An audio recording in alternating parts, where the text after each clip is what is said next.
Operation बयान महसूस की आला हिकमत अमली पर जनरल आसिम मुनीर को फील्ड मार्शल के ओहदे पर तरक्की दे दी गई है। ब्रिगेडियर साहब क्या कहेंगे इस शानदार फैसले पर?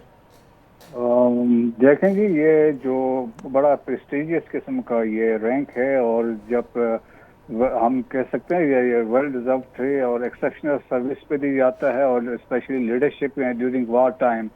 और जिस तरह उन्होंने डिमॉन्स्ट्रेट किया है अपनी जो लीडरशिप क्वालिटीज थी, और देखिए स्विफ्ट और डिसिसिव विक्ट्री हमने देखी 10 मई को, जो 5 घंटे के अंदर अंदर हमने इंडिया को जिस तरीके से चानो शान चित कर दिया था, वो उनकी लीडरशिप थी। और जब लीडरशिप है, देखिए जब से उन्होंने कमांड संभाली थी, तो उसमें उन्होंने एक स्ट्रेटेजिक क्लैरिटी दी थी कौम के लिए और अफवाज पाकिस्तान को। अफगानिस्तान के बारे में इनको क्लैरिटी थी, और इंडिया के बारे में क्लैरिटी थी।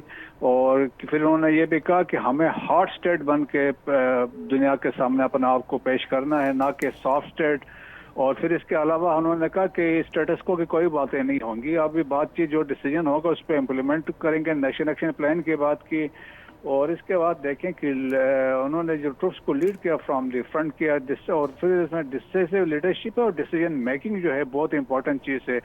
सो वो डिसीजन मेकिंग उन्होंने की, और जो नेशनल फैब्रिक जो हमारा दरमियान में टूट चुका था वापस उन्होंने जोड़ दिया था। स्पेशली इन चंद जो पिछले मार्के हक के दौरान हमने देखा, इररेस्पेक्टिव ऑफ जो पॉलिटिकल डिफरेंसेस, लोग पाकिस्तान के झंडे के नीचे आकर सब जमा हो गए थे। और देखें, एक फर्म रिजॉल्व था, और एक पोस्चर उनका हमेशा रहा एसर्टिव पोस्चर था, जिसकी वजह से एक हमें स्विफ्ट और डिसिसिव विक्ट्री मिली। और ये जो है दुनिया भर में इसको एक्नॉलेज किया जा रहा है, इलेक्ट्रॉनिक मीडिया में, प्रिंट मीडिया में। और मैं तो ये मानना है कि जी फ्यूचर में इस पर स्टडीज की जाएंगी, जिस तरह लिखा जा रहा है इस पर लोग थीसिस लिखेंगे, वार गेमिंग होगी कि एक ऐसा मुल्क जो अपने से 11 गुना बड़े मुल्क को न सिर्फ उन्होंने ग्राउंड पे एलओसी पे उनको सबक सिखाया, बल्कि हमारी जो एयरफोर्स थी, और इसके बाद हमारे अटली के जो थे फतेह 1 और फतेह 2 जो इस तरह थे, जिन्होंने इस तरह अपनी जो परफॉर्मेंस शो की, तो क्रेडिट जाता है लीडरशिप को जाता है। जब आपकी लीडरशिप मजबूत हो, डिसीजन मेकिंग उनकी मजबूत हो, और बहुत बोल्ड डिसीजन मेकिंग करें, तो कामयाबी आपके कदम चूमती है। और पाकिस्तान ने देखें कि एक डिसिसिव विक्ट्री हासिल की 1947 के बाद, एक दबंग तरीके से पाकिस्तान ने अपनी कामयाबी हासिल की है, और इंडिया को तमाम डोमेन ऑफ वारफेयर में हमने उनको शिकस्त दी। भारत को इस फैसले के बाद क्या मैसेज गया है ब्रिगेडियर साहब? जैसे कि मार्का हक में कामयाबी पर यह एजाज़ दिया गया है आर्मी चीफ को, काबीना के इस फैसले की टाइमिंग को किस तरह से देख रहे हैं? देखें, ये उनको भी, इंडिया को भी मैसेज है कि पाकिस्तान में जो है कि कामयाब एक ऑपरेशन जो मार्का हक था, एक कामयाब ऑपरेशन था। और जो हमने बातें की हैं, 6 जहाज हमने गिराए हैं, वो कामयाबी से हमने की, हमारे पास सबूत है। 26 टारगेट पर हमने स्ट्राइक्स किए हैं, उसके भी हमारे पास सबूत है, दुनिया मान रही है। और जिस तरह मैंने कहा ना, तमाम डोमेन ऑफ वारफेयर, जो वारफेयर के डोमेन 6 हैं, कि 6 के 6 में गवर्नमेंट ऑफ पाकिस्तान के अंडर, पॉलिटिकल लीडरशिप के अंडर पाकिस्तान आर्म फोर्सेस ने परफॉर्म किया और डिलीवर किया है। और दुनिया इसलिए हैरान और परेशान है कि ये क्यों कर ऐसा मुमकिन हुआ है। एक ऐसा मुल्क जिसको तवक्को की, उनसे ये तवक्को थी वो चीन के सामने खड़ा होगा, लेकिन वो तो पाकिस्तान के सामने लेट गया। सो मैसेज इंडिया के लिए है, यही है कि ये लीडरशिप यहाँ की कंटिन्यूटी में है, लीडरशिप है। और मजीद जो इनकी सोच होगी, जो इनके फिक्र होगा, वो पाकिस्तान की बका के लिए होगा, पाकिस्तान की सालमियत के लिए होगा, पाकिस्तान की सॉवरेनिटी के लिए होगा। तो मैसेज ये है कि इंडिया के लिए कि don't mess with Pakistan, leadership वही यहाँ पे।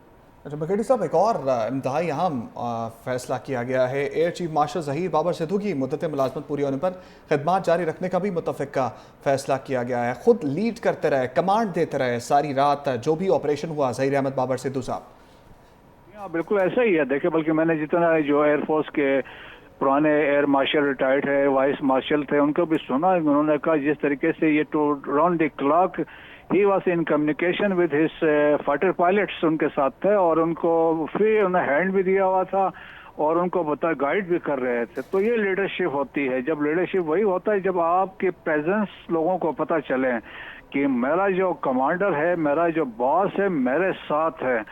तो वो बड़ा मैटर करता है। जिस तरह देखे, जिस तरह जनरल सिद्धू ने लीड किया है और आज इनके तमाम लोग एक्नॉलेज करते हैं कि उनकी लीडरशिप बड़ी ज़बरदस्त थी और इनके ही remained in communication with his pilot through out around a clock, जब से ये मार्के शुरू हुए थे। और सिमिलरली हमारे नेवी के जो चीफ थे, जिस तरह हमारी नेवल प्रेजेंस भी देखें जिस तरीके से वहाँ पे रही। जब INS विक्रांत आया था तो हमारी वहाँ पे मूवमेंट शो हुई, तो वहाँ से वो INS विक्रांत वहाँ से निकल गया था। सो अलर्ट हमारे नेवल फोर्सेस भी थे, ग्राउंड फोर्सेस भी थे। सो ओवरऑल हम ये कह सकते हैं the arm forces of Pakistan जिन्होंने डेमोन्स्ट्रेट किया अपनी bravery, professionalism under the political leadership of the country, तो मेरे ख्याल में इन सबको क्रेडिट जाता है फॉर द डिसीजन मेकिंग। और जिस तरीके से पाकिस्तान का जो एक रेलेवेंस था दुनिया भर में वो ऊंचा हुआ है। दुनिया एक्नॉलेज कर रही है पाकिस्तान को, नॉट सिर्फ एक मिलिट्री फोर्स के बल्कि a geo political player in the world.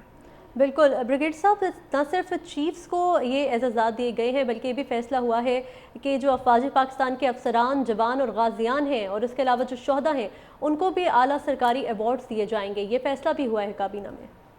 हाँ बिल्कुल, ये ऐसा ही होता है। देखें कि ये एक मार्का हुआ और एक ये फुल फ्लैश कॉन्फ्लिक्ट था, तो इसके एजाज के तौर पे जो लोग एक्टिव सर्विस में होते हैं उनको ये एजाज़ दिया जाता है। वो रिबन लगा सकते हैं और अपने सर्मोनियल ड्रेसेस में ये मेडल्स भी लगा सकते हैं। और इसके बाद यकीनन जो लोगों ने एक्टिवली इसमें हिस्सा लिया है, अब उनके साइटेशंस भी होंगी और उनको अवार्ड भी दिए जाएंगे।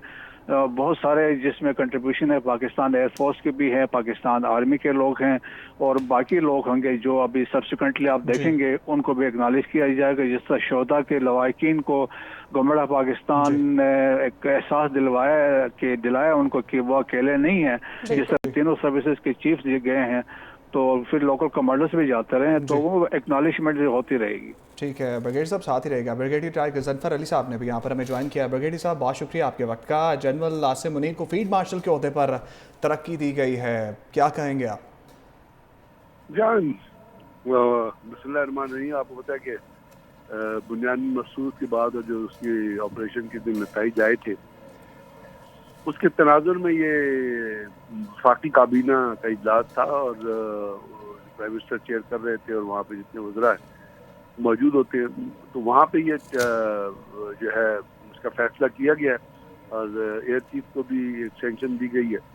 अब इसकी बुनियाद तो जो बनी वो बुनियादी मकसूद के अंदर जो पाकिस्तान आर्मी ने, पाकिस्तान एयरफोर्स ने जो कामयाबी हासिल की है और ये पॉसिबल हुआ है कि दोनों सर्विसेज ने और इनमें पाकिस्तान नेवी जो साइलेंट हीरोज के तौर पे सी में मौजूद थी और उसके के बाद चूँकि इंडिया ने पाकिस्तान के सिविल टारगेट्स को हिट किया था, हमारे मसाजिद को और हमारे लोगों को सिविलियन को शहीद किया था, तो पाकिस्तान ने जो उसके बारे में जो स्ट्रैटेजी इस्तेमाल की, जो